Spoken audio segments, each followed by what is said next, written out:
ప్రభునందు అత్యంత ప్రియమైన అద్దుస్వార్త టీవీ ప్రేక్షకులకు, అంత మాత్రమే కాక యూట్యూబ్ ద్వారా ఈ కార్యక్రమాన్ని వీక్షిస్తున్న వీక్షకులందరికీ మన రక్షకుడైన యేసుక్రీస్తు ప్రభు వారి ఘనమైన నామములు మీకు అందరికీ శుభాభివందనాలు తెలియజేస్తున్నాను. ప్రియ స్నేహితులారా, సంవత్సరాలు దొర్లిపోతున్నాయి, వయసు మీద పడతా ఉంది. కానీ మన ప్రవర్తనలో మార్పు రాకపోతే, మన ప్రవర్తన విషయమే ఆలోచించుకోకపోతే పరిస్థితులు చాలా దారుణంగా ఉంటాయి. అనేక రకాలైన విపత్కరమైనటువంటి వ్యతిరేకమైనటువంటి స్థితిగతులు మనము అనుభవించకుండా నీతిగా యథార్థంగా మనం జీవించినప్పుడు నెమ్మదిగా సుఖంగా మనం బ్రతకగలుగుతాం. ఏదోలే బ్రతికేస్తున్నాంలే అంటే అది శుభపరిణామం కాదు. రాజులు, రాజ్యాలు భూతకాలంలో ఎన్నో అంతరించినటువంటి సందర్భాలు మనకు తెలుసు.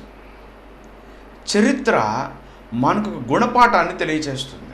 చరిత్ర కదా అని కొట్టేయకూడదు. దేవుని యొక్క వాక్యం కూడా మనకు ఎందుకు అనుగ్రహించబడింది. కొద్దిమంది ఇష్టానుసారంగా ఎట్టబడితే అట్లా మాట్లాడేసి అది చరిత్ర కదా అని మనం కొట్టేసేస్తూ ఉంటాం.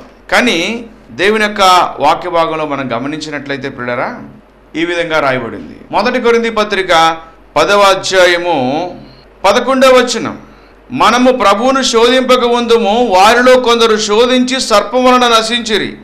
మీరు సణగకుడి, వారిలో కొందరు సణిగి సంహారకుని చేత నశించిరి. ఈ సంగతులు దృష్టాంతములుగా వారికి సంభవించి యుగాంతమందున్న మనకు బుద్ధి కలుగుటకై వ్రాయబడినవి. తాను నిలుచుచున్నానని తలంచుకొని వాడు పడకుండానట్లు జాగ్రత్తగా చూచుకొనవలెను. యుగాంతమందు ఉన్నటువంటి మనకు, ఈ కృపాకాలంలో ఉన్నటువంటి మనకు బుద్ధి కలగడానికి ఈ మాటలు రాయబడ్డాయి. కాబట్టి నిలబడ్డాను అనుకున్నటువంటి వాడు పడిపోకుండా చూసుకోవాలి. పడిపోయినటువంటి వాడు నిలబడటానికి ప్రయత్నం చేయాలి. నిలబడినటువంటి వాడు పడిపోయినటువంటి వాడిని లేపటానికి కొంతమన్నా సాకారంగా ఉండాలి. అది దేవుని యొక్క ఉద్దేశం, ఆయన ప్రణాళిక. అందుకని యొక్క జీవ గ్రంథం, జీవ వాక్యాన్ని దేవుడు మనకు అనుగ్రహించాడు. అతిశయపడడానికి వీలు లేదు. ఏ రకంగా మనం హెచ్చించుకోవడానికి అవకాశం లేదు. మనము తగ్గవలసి ఉన్నది, ఆయన్ని హెచ్చవలసి ఉన్నది. ఇక మంచి సమయంలో దేవుని యొక్క వాక్య భాగంలో నుంచి తప్పు, ముప్పు అనేటువంటి అంశం మీద కొద్ది నిమిషాలు దేవుని యొక్క వాక్యాన్ని ధ్యానం చేసుకుందాం. ప్రకటన గ్రంథంలో ఒక సంఘంతో ప్రభువారు ఇలా మాటలు గుర్తు చేస్తూ ఉన్నారు. ఆ మాటలు మనం ఈ సమయంలో జ్ఞాపకం చేసుకుందాం. ప్రకటన గ్రంథం 2వ అధ్యాయం 4వ వచనం చూద్దాం.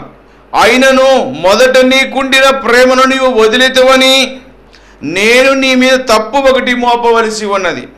నీవు ఏ స్థితిలో నుండి పడితే అది జ్ఞాపకము చేసుకొని మారు మనసు పొంది ఆ మొదటి క్రియలను చేయము.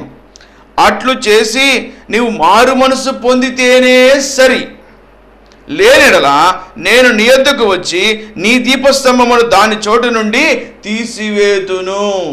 తప్పు జరిగింది, సరి చేసుకోవాలి, లేకపోతే పెద్ద ముప్పు పొంచి ఉంది.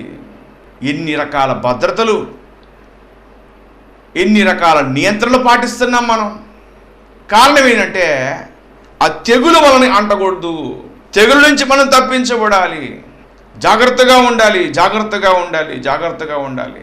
ఆరోగ్యం గురించినటువంటి సూత్రాలు, లేకపోతే ఏమైనా వైద్యులు ఇచ్చినటువంటి సలహాలు, ఇవన్నీ పాటిస్తున్నాం, మంచిదే. కానీ ఇంటర్నల్గా మన జీవన నేపథ్యంలో పాపదోషాలు ఏమైనా ఉన్నాయేమో. దేవుని ఆశీర్వాదం 1000 తరాల వరకు ఉంటుంది. దేవుని నుండి వచ్చేటువంటి శాపం 4 తరాల వరకు ఉంటుంది. మనం నవ్వుతూ చేసేటువంటి పాపాలు ఏడుస్తూ అనుభవించాలి అన్న సంగతి అందరూ ఎరుగుదు. కానీ ఏదో క్యాజువల్గా, ఆరాంగా, ఇష్టానుసారంగా మన జీవన నేపథ్యం ఉంటుంది. ఇది శుభపరిణామం కాదు. ఈ మధ్య మనం గమనిస్తే దైవసేవకులు కూడా ప్రాస్పరిటీ గాస్పల్, అభివృద్ధిని గురించినటువంటి సువార్త, మీరు అది చేస్తే, మీరు ఇది చేస్తే దేవుడు మీకు అది ఇస్తాడు, ఇది ఇస్తాడు. కానీ రిపెంటెన్స్, పశ్చాత్తాపం అనేటువంటిది లేకపోతే పరిణితి మనం సాధించలేము. పశ్చాత్తాపం కనుక లేకపోతే మనలో పురోగాభివృద్ధి అనేది జరగదు, మన అభివృద్ధి కుంటుపడుతుంది. ఎఫెసు సంఘంతో దేవుడు చాలా స్పష్టంగా మాట్లాడుతున్నాడు.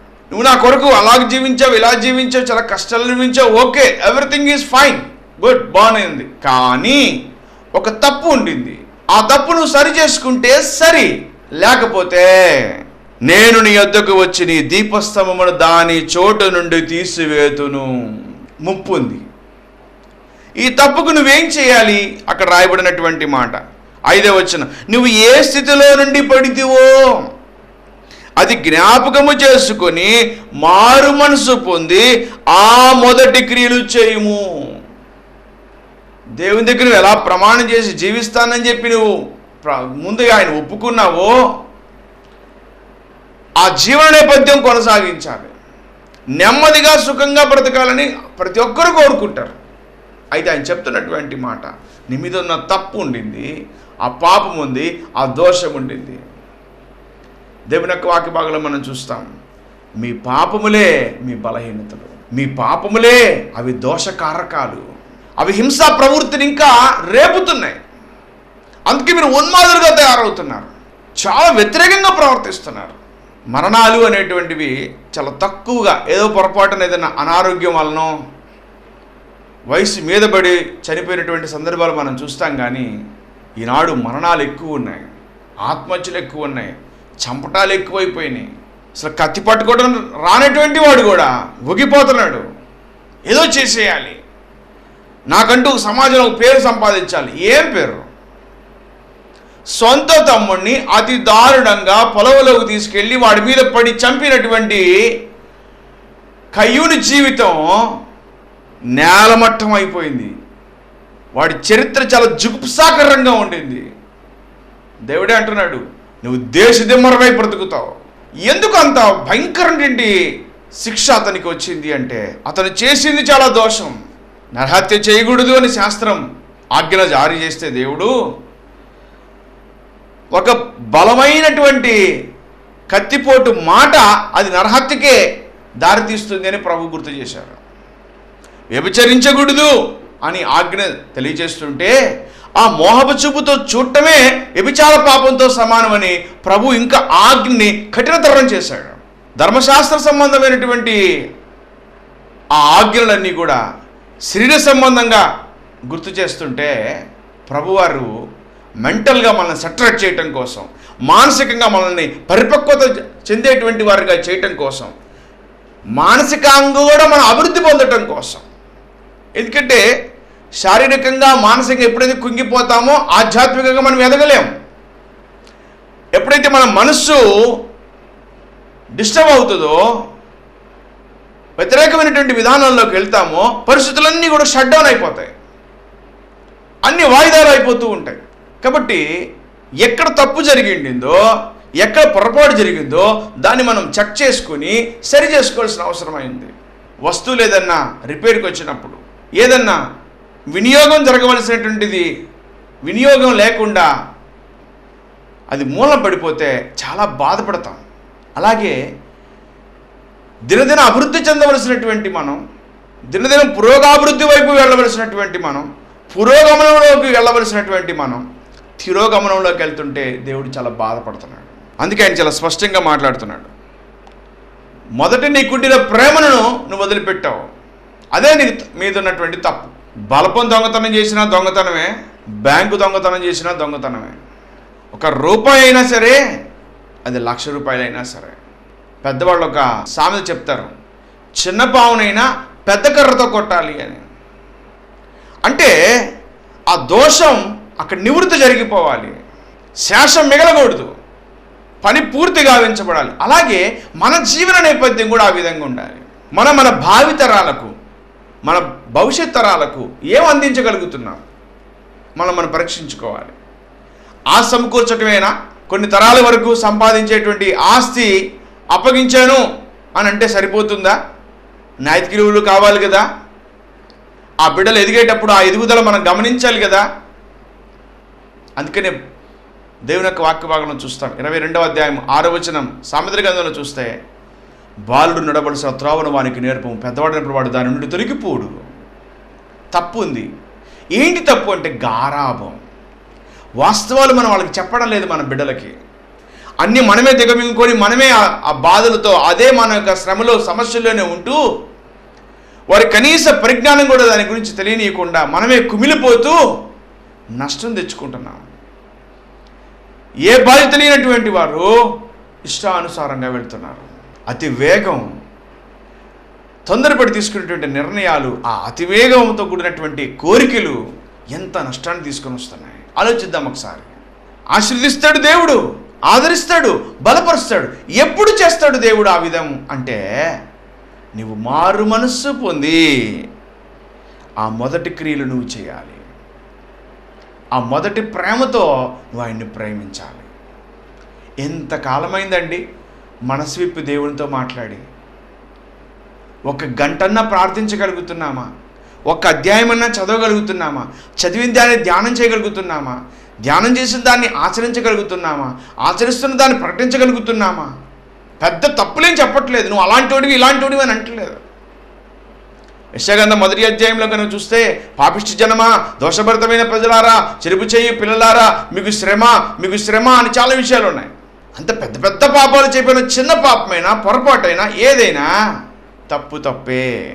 అకార్డింగ్ త్రూ లా, చట్ట ప్రకారంగా ఇలా చేయాలి. తప్పు చేశావో దానికి ముప్పు అనగా పనిష్మెంట్, శిక్ష ఉండింది. పాపం వల్ల వచ్చు జీతం మరణము. గమనిద్దాం చూడండి దేవుని యొక్క వాక్య భాగంలో, రోమపత్రిక 6వ అధ్యాయం 23వ వచనం. ఏలనగా పాపం వల్ల వచ్చు జీతం మరణం, అయితే దేవుని కృపావరం మన ప్రభువైన క్రీస్తు యేసునందు నిత్య జీవం. యాకోబు 1:15 చూస్తాం. దురాశ గర్భమును ధరించి పాపమును కనగా పాపం పరిపక్వమై మరణమును కనును. యాక్సిడెంటల్గా జరిగిపోయింది. అలా నేను చేద్దాం అనుకోలేదు, నా మనసులో అసలు లేదు. ఆ క్షణంలో ఏమైందో తెలియదు, పొరపాటు జరిగిపోయింది.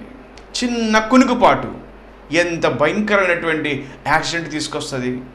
ఆ డ్రైవర్ అలా కొంచెం నిద్రపోవటం వలన లోపల ఉన్నటువంటి ప్రయాణికులు ఎంతమంది ఇబ్బంది పడతారు, ఎదుటిన్నటువంటి ఆ వాహనంలో ఎంతమంది ఇబ్బంది పడతారు ఆలోచించండి. చిన్న పొరపాటే కదా.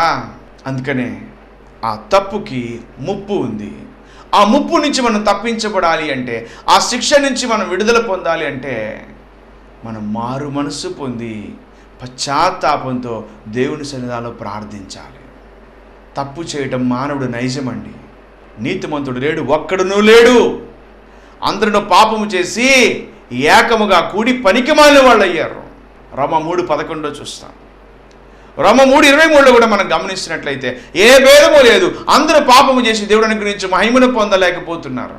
చిన్న చిన్న పొరపాట్లే మనకి గుదిబండలుగా, మన యొక్క మార్గంలో అడ్డురాళ్ళుగా, మన అభివృద్ధికి అవరోధాలుగా ఉన్నాయి. వాటి నుంచి మనం విడుదల పొందాలి. గృహాల్లోనే ప్రార్థించుకునేటువంటి సమయాలు ఇవి, బయటికి వెళ్ళలేని పరిస్థితి. అయితే దేవుడు ఏదో ఒక రూపంగా మనకు ఒక అవకాశం ఇచ్చాడు. ఏమి తిందుమా, ఏమి తాగుదామా, ఏమి ధరించుకుందామా అని వాటి గురించి మనం చింతకించక, భావితరాల వాళ్ళు కూడా ఆశీర్వాదకరంగా ఉన్నట్లు, మన చుట్టూ ఉన్నటువంటి సంఘం సమాజం కూడా మనల్ని హర్షించే రీతిగా మన జీవన నేపథ్యం, మన ప్రవర్తన పరిమళ సువాసనగా మారాలి. దేవుని యొక్క వాక్య భాగంలో ఫిలోమోను గొప్ప ధనవంతుడు. ఆ ధనవంతుడి దగ్గర పనిచేసినటువంటి ఆ పరిచారకుల్లో ప్రధాన పరిచారకుడు ఒనేసిము. ఒనేసిము అనగా దేవుని సహాయము అని అర్థం. ఈ ఒనేసిము నమ్మకంగానే, నమ్మబలుగుతూనే ఆ ఫిలోమోను దగ్గర ఉంటూ ఒకానొక రోజున తన యజమాని దగ్గర కొంత ధనాన్ని దొంగిలించి పారిపోయాడు. మొత్తానికి తను ఖైదు చేయబడ్డాడు, అరెస్ట్ అయ్యాడు. తీసుకొచ్చి అపోస్తలుడైనటువంటి పౌలు గారు ఉన్నటువంటి చెరసాల్లో వేశారు. పౌలు గారు ఒనేసిము యొక్క చరిత్ర మొత్తం తెలుసుకున్నారు.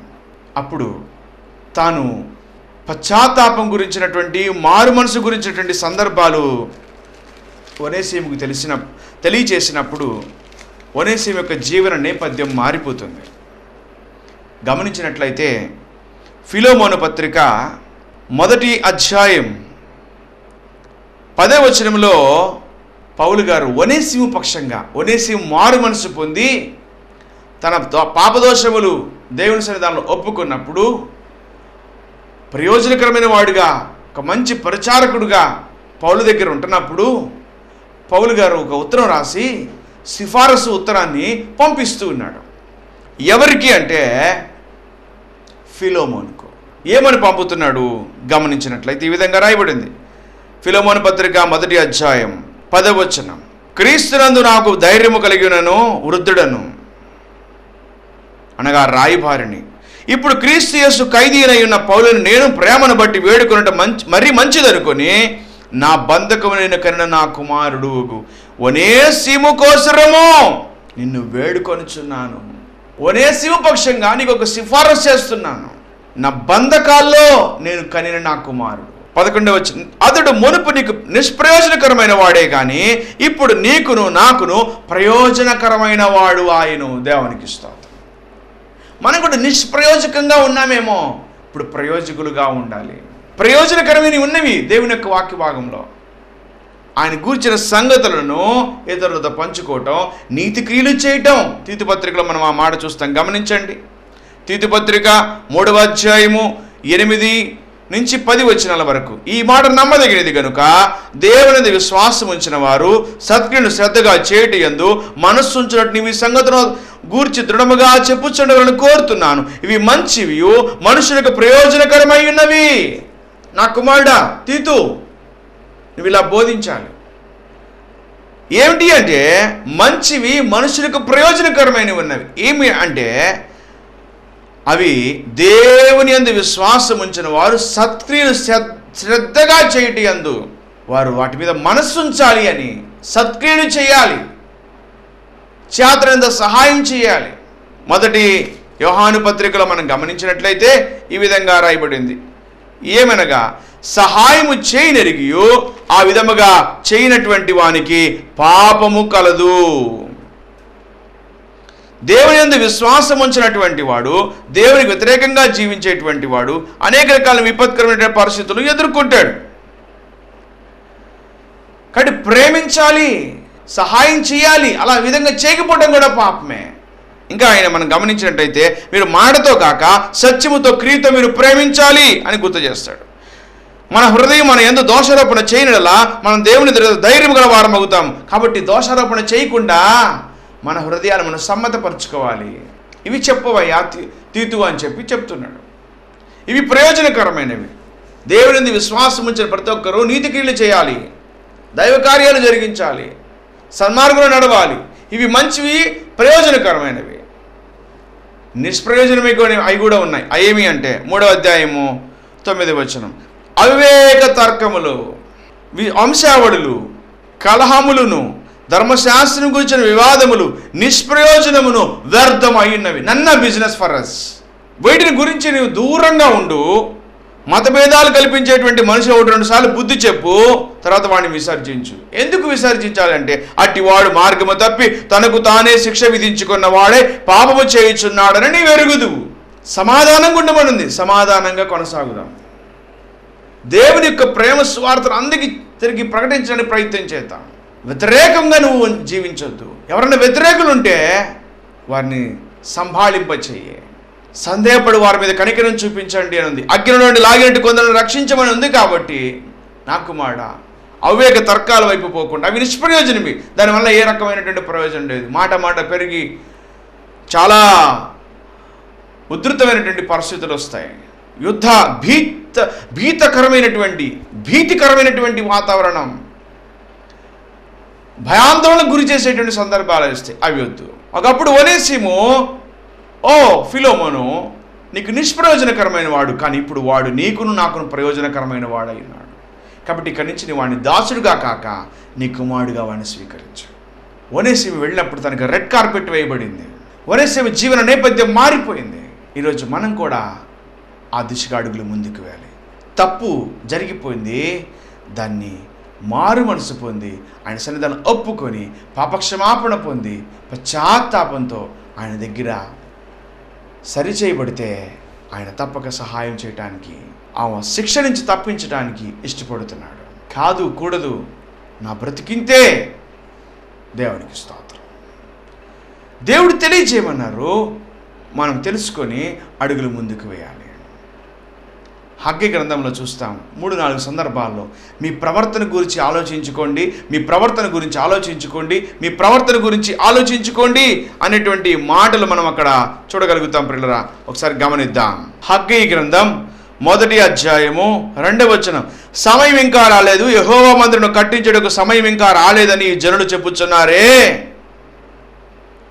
అందుకు యెహోవాకు ప్రత్యక్షమై ప్రవక్త హగ్గై ద్వారా సెలవిచ్చినదేమనగా, ఈ మందిరం పాడై ఉండగా మీరు సరంబి వేసిన ఇండ్లలో నివసించడానికి ఇది సమయమా? కాబట్టి సైన్యాధిపతి యెహోవా సెలవిచ్చినదేమనగా, మీ ప్రవర్తన గురించి ఆలోచించుకోండి. మీరు విస్తారంగా విత్తిన మీకు కొంచెమే పండుతుంది. మీరు భోజనం చేస్తున్న ఆకలి తీరక ఉన్నది, పానము చేయుచున్న దాహము తీరక ఉన్నది, బట్టలు కప్పుకొనుచున్న చలి ఆగకున్నది. పనివారు కష్టము చేసి జీతము సంపాదించిన జీతము చినిగిపోయిన సంచిలో వేసినట్టుగా ఉన్నది. కాబట్టి మీ ప్రవర్తన గురించి మీరు ఆలోచించుకోండి అని భక్తుడు తెలియజేస్తూ ఉన్నాడు. అంత మాత్రమే గాక ఆయన గుర్తు చేస్తున్నటువంటి మాట హగ్గై గ్రంథం 2వ అధ్యాయం 15వ వచనం. ఈ రాతి మీద రాయి ఉంచి యెహోవా మందిరం కట్టనారంభించిన మొదలుకొని ఆ వెనుక మీకు సంభవించిన దాన్ని ఆలోచన చేసుకోనండి. నాటి నుండి ఒకడు 20 కుప్పలు కంకులు వేయగా 10 కుప్పలంత ధాన్యమే తేలుచున్నది. తీసుకుని 50 కొరల తొట్టి వద్దకు ఒకడు రాగా 20 కొరలు మాత్రమే దొరుకుతున్నది. తెగులుతోనూ కాటుకుతోనూ వడగళ్లతోనూ మీ కష్టార్జితం అంతటిని నేను నాశనము చేసి ఉన్నాను. ఆయనను మీలో ఒకడును తిరిగి నా యొద్దకు రాలేదు. మీ పరిస్థితులు ఇలా ఉన్నాయి. మీ ప్రవర్తన గురించి ఆలోచించుకోండి. మీరు మారు మనస్సు పొంది ఆ మొదటి క్రియలు చేసిన ఎడల సరి, లేకపోతే మీద నుండి మీ దీపస్తంభాన్ని తొలగిస్తాను.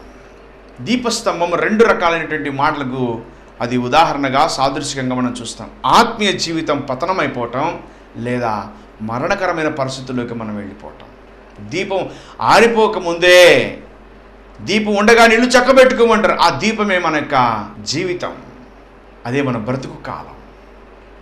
కనుక క్రీస్తునందు ప్రియ సహోదరుడా సహోదరి, అమ్మా బాబు, మీకు నా చేతులెత్తి మీకు తెలియజేసేటువంటి మాట, మన ప్రవర్తన సరిచేసుకున్నాం, మన ప్రవర్తనలో పరిణితి సాధిద్దాం, ప్రభుకి మనం అప్పగించుకుందాం. పశ్చాత్తాపంతో ప్రభు సన్నిధిలో ప్రాధేయపడి ప్రార్థిద్దాం. ప్రతి విధమైనటువంటి దోషం నుండి ఆయన మనను, సంకటం నుండి కుదిర్చి మనకు సహాయం చేయటకు ఆయన ఇష్టపడుతున్నాడు. దావీదు రహస్యంగా చేశాడు తప్పు. ఒక అన్య స్త్రీని మోహించడం తప్పు. రాజు కదా చలామణి అవుతుంది అనుకున్నాడు, చేశాడు. అంతేకాకుండా నీతిమంతుడైనటువంటి సైనికుడిగా పనిచేస్తున్నటువంటి ఊరియా విషయంలో చాలా ద్రోహం చేసి యుద్ధంలో అతను చనిపోయేటట్టుగా చేస్తాడు. బత్షెబ యొక్క భర్త అయిన ఊరియా చనిపోయినాడు. ఎదుగుతున్నటువంటి అక్రమంగా వచ్చినటువంటి బిడ్డ శపించబడి చనిపోయాడు. ఆలోచించండి. కానీ ఆనాటి నుండి దావీదు చనిపోయేంత వరకు తరతరములు నీకు యుద్ధమో నీ కుటుంబానికి అని చెప్పాడు.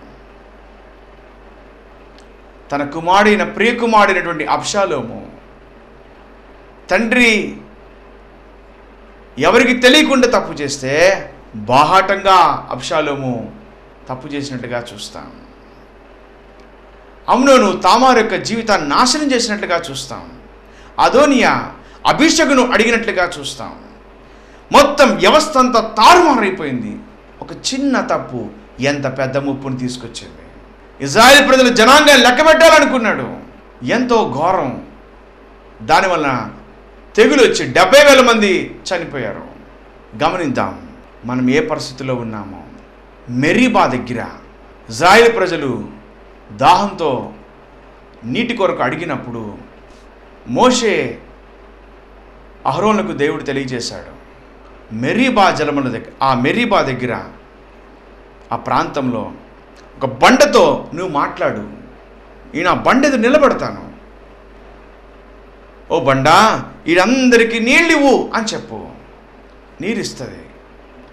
కానీ వారిద్దరూ ఒక అడుగు ముందుకు వేసి, ద్రోహులారా వినుడి, మేము మీకు నీళ్లు సిద్ధపరచవలనా అంటూ మోషే అతిక్రమం, ఆజ్ఞ దేవుడు చెప్పిన దాన్ని మీరుతూ ఆ యొక్క బండను కొట్టినట్టుగా, నీరు వచ్చినప్పటికీ దేవుడు నొచ్చుకున్నట్లుగా బాధపడినటువంటి దేవుడు, ముందు మిర్యాము, తర్వాత అహరోను, తర్వాత మోషే కనానుకు చేరకుండానే, ఆ పాలు తేలు ప్రపంచ దేశానికి వెళ్లకుండానే ఇటువైపునే ఆగిపోయారు, ఇటువైపే చనిపోయారు. దేవుడు చాలా సీరియస్గా చెప్పాడు ఆ విషయాన్ని. మీరు నన్ను మహింపరచాలి, మీరు మహింపరచలేదు, మీరు వ్యతిరేకంగా ప్రవర్తించారు, కాబట్టి ఆ పాపానికి ముప్పు ఉంది, తప్పు జరిగిపోయింది, కనుక ఇక్కడే ఆగిపోవాలి. ద్వితీయోపదేశకాండం వాటిలో మనం గమనిస్తాం. నేను మళ్ళీ దేవుణ్ణి అడిగాను, బతిమలాడాను, కానీ ఆయన ఇంత మట్టు చాలును, దీని గురించి నాతో మాట్లాడొద్దు అని చెప్పాడు అని చెప్పి చాలా బాధపడతాడు. అంత పెద్ద భక్తుల్ని దేవుడు ఫిల్టర్ చేసి పక్కన పెట్టాడంటే మనం ఏ స్థితిలో ఉన్నాం పరీక్షించుకుందాం. ప్రభు పాదాల చెంతకు వద్దాం. అతిక్రమలు దాచిపెట్టి వాడు వర్ధిల్లుడు, వాడు ఒప్పుకొని విడిచిపెట్టి వాడు దేవుని కనికరం పొందును అని వాక్యం సెలవిస్తుండగా సరి చేసుకుని ప్రభు సహకారం కొరకే వేడుతూ ఆయన కృపల అడుగులు ముందుకు వేద్దాం. అటువంటి గొప్ప ధన్యత, సహాయం, సహకారం ప్రభు మనకు అనుగ్రహించి జయమిచ్చి ముందుకు నడిపించుగాక. ఆమేన్. ప్రార్థన చేసుకుందాం.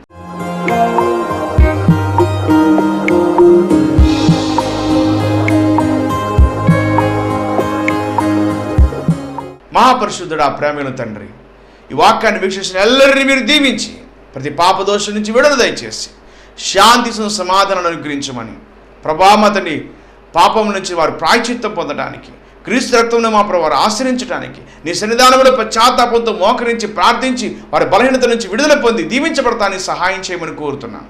టీవీ ప్రోగ్రామ్ స్పాన్సర్ చేసినటువంటి ఆర్సి రామయ్య గారిని బట్టి వందనాలు. ఈ దాసుని దీవించండి, ప్రియ కుటుంబాన్ని దీవించండి, వారి యొక్క మా ప్రభా బిడ్డలను మీరు దీవించి ఆశీర్వదించమని కోరుకుంటున్నాం. మీకే ఘనత, మహిమ, ప్రభావాలు ఆరోపిస్తూ చెల్లిస్తూ మా ప్రభా, మా తండ్రి తన కుమారుడు రాయేష్ని బట్టి వందనాలు, తనకిచ్చేటువంటి 2 బిడ్డలను బట్టి నీకు వందనాలు ప్రభా. చిన్నవాడిని కూడా మీరు దీవించి ఆశీర్వదించండి, అజయ్ని మీరు దీవించండి ప్రభా. మా దేవా, బిడ్డకి మంచి శక్తిని బలం ఆరోగ్యం దయచేయండి. అక్షయని కూడా మీరు దీవించండి ప్రభా. కుమార్తెల కుటుంబాలు కూడా దీవించండి, గొప్పని కృపలో వర్ధన చేయమని కోరుతూ అంత ప్రభావాలు మీకు ఆరోపిస్తూ ఈ కార్యక్రమాన్ని వీక్షిస్తున్న ಎಲ್ಲరినీ కూడా మీరు దీవించి ఆశీర్వదించమని వేడుకుంటూ యేసు పరిశుద్ధమైన నామములో స్తుతించి ప్రార్థించడి వేడుకుంటున్నాము తండ్రి. ఆమేన్. తండ్రి, కుమార శుద్ధాత్మ త్రియేక దేవుని జీవన దానం తోడయండి. అన్ని విషయాలు గొప్ప జయ జీవితంతో ఆశీర్వాదంతో ప్రభు మనం ముందుకు నడిపించుగాక. Amen. Amen. Praise the lord.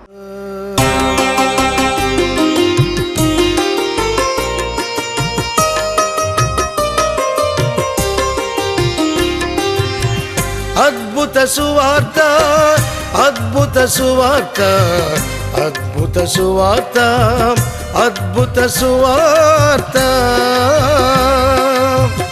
అద్భుత సువార్త, అద్భుత సువార్త, అద్భుత సువార్త.